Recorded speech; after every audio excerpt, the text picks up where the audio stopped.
Hello प्यारे बच्चों, आप सब कैसे हैं। आशा करती हूँ कि आप सब ठीक होंगे। तो एक बार फिर से आपका स्वागत है आपके अपने यूट्यूब चैनल पर।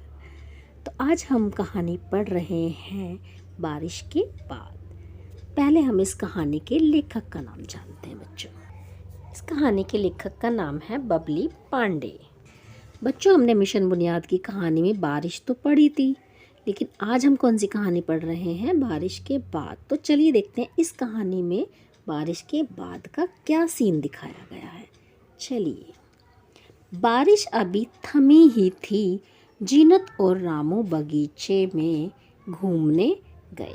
भाई, बारिश थमी का मतलब है यहाँ पर बारिश बस जब ही रुकी थी और दो बच्चे बगीचे में घूमने जाते हैं।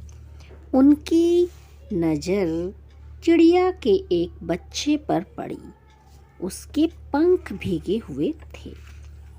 दोनों सोचने लगे कि अब क्या किया जाए। इसे धूप में रख देते हैं, जीनत बोली। रामू ने चिड़िया के बच्चे को धूप में रख दिया।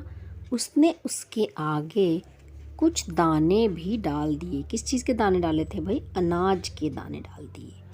थोड़ी देर बाद चिड़िया के बच्चे ने अपने पंख फड़फड़ाए। फड़फड़ाए का मतलब है यहाँ पर अपने पंख उसने हिलाए। वह दाना चुगने लगा। वे दोनों सोच में पड़ गए कि अब बच्चा अपने घर कैसे जाएगा। तभी वहाँ पर चिड़िया की चींची की आवाज़ सुनाई दी। किसको? जीनत और रामू को। आवाज़ सुनकर जीनत और रामू खुश हो गए। बच्चों देखो, ये कहानी में दो बच्चे हैं, रामू है और ये जीनत है। तो ये क्या करते हैं कि जैसे ही बारिश रुकती है ये दोनों भी बगीचे में घूमने जाते। तभी वहाँ पर ये देखते हैं कि चिड़िया का जो एक बच्चा था वो नीचे ज़मीन पर था और वो कैसा था? बिल्कुल भीगा हुआ था। हो सकता है कि चिड़िया का घोंसला पेड़ पर ही हो और बारिश तेज़ आती है तो एकदम से पानी भर जाता है हर जगह पे। आपने तो देखा होगा, सड़कों पे भी पानी भर जाता, तो भाई बगीचे में भी पानी भरेगा ही। पेड़ पे उनके घोंसले में भर गया होगा। तो इसलिए वो बच्चे को जब देखते हैं तो वो देखते हैं कि उसके पंख पूरे भीगे हुए होते हैं। वो बिल्कुल भी अपने पंख की वजह से उड़ नहीं पाता है। तो वो सोचते हैं कि अब क्या किया। रामू उसको धूप में रख देता है तो उसके पंख जो होते हैं सूख जाते हैं। भाई, अब वो जब धूप में रखते हैं तो वो सोचते हैं कि चिड़िया के बच्चे को भूख भी तो लगेगी ना। भाई, आपको भी तो लगती है ना भूख। तो वो उसके खाने की भी व्यवस्था कर देते हैं। तो वहाँ पर क्या रखते हैं? वो अनाज के कुछ दाने रख देते हैं। तो वो बच्चा क्या करता है? हिलता है अपने पंख को, फर फर फर फर फड़फड़ाता है और फिर उन दानों को वो खाना शुरू कर देता है। जैसे ही वो दाना खाना शुरू करता है, अब रामू और जीनत सोचते हैं कि भाई ये बच्चा खा भी रहा है और इसके पंख भी सूख गए। भाई, अब इसे घर कैसे छोड़ा जाए? क्योंकि हो सकता है कि ऊपर ही पेड़ पे उसका घर हो। भाई, वो भीग गया हो घोंसला भी पूरा, तो भाई वो कैसे छोड़ेंगे? तभी वहाँ पे क्या होता है कि चिड़िया की आवाज़ आती है। ये देखिए कि बच्चा है ना पूरी तरह से देखिए सूख गया और इसके आगे इन्होंने इसके खाने के लिए दाने भी रख दिए। तो जैसे ही चिड़िया की आवाज़ आती है, ची ची ची ची, तो ये दोनों बहुत खुश होते हैं कि भाई उसकी मम्मी आ गई और अपने बच्चे को ले जाएगी। तो आपको कहानी अच्छी लगी? बच्चों, आपने पढ़ा बारिश के बाद कहानी में क्या समझाया गया है? तो बच्चों, आपने भी कभी ऐसे ही किसी पक्षी या जानवर की मदद की है जैसे इन दोनों बच्चों ने की है? देखो कितना अच्छा लगा ना इन दोनों बच्चों को इसकी मदद करके। तो चलिए बच्चे, अब हम इस कहानी के प्रश्न उत्तर भी करते हैं। प्रश्न नंबर 1, सोचिए और बताइए कि आपके घर के आसपास कौन कौन से पक्षी दिखाई देते हैं। बच्चों, आपने देखा होगा कि आपकी छत पर बहुत सारे पक्षी आते होंगे। कबूतर, चिड़िया, कौवा, चील इत्यादि आपको दिखाई देते होंगे। तो ये सब बच्चों आपको यहाँ पर नाम लिखने हैं। तो बच्चों, उन्हीं में से मैंने कुछ पक्षियों के यहाँ पर नाम लिखे हैं। देखिए, कबूतर भी आपने अपनी छत पर देखा होगा, कौवा भी देखा होगा, चील, चिड़िया और तोता, ये सब आपको अपनी छत पर या आपके आसपास पेड़ होगा आपके घर के पास में ही, तो वहाँ पर आपको दिखाई दे जाते होंगे। प्रश्न नंबर 2, पाठ में आए हुए ओ की मात्रा वाले शब्दों को ढूंढकर लिखिए।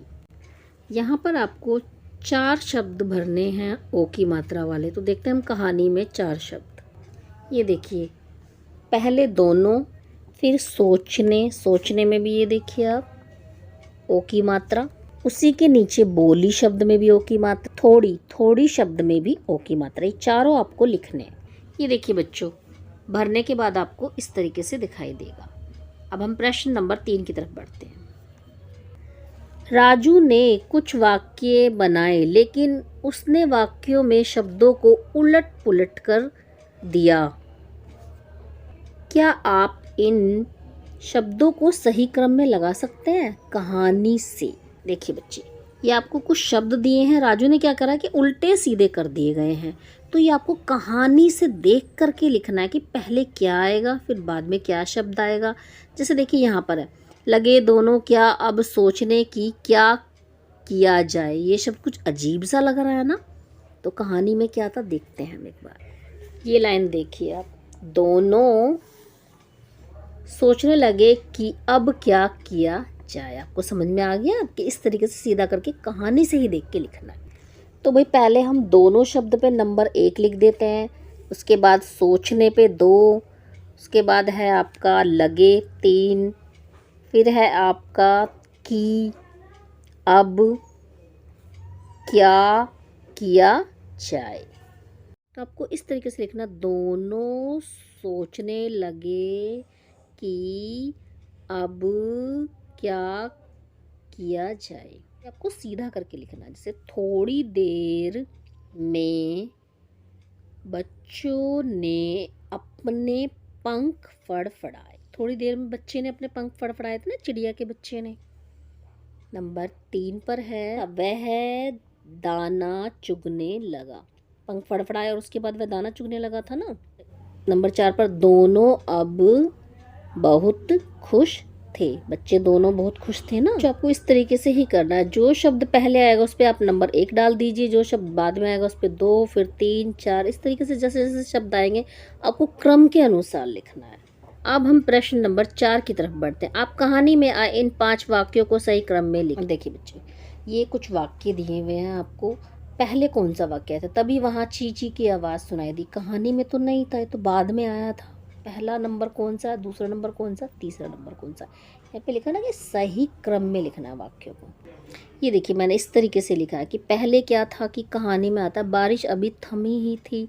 नंबर 2 पर है, जीनत और रामू बगीचे में घूमने गए थे। दोनों कहाँ गए थे भाई? जब बारिश रुक गई तो बच्चे बगीचे में घूमने चले गए, खेलने के लिए।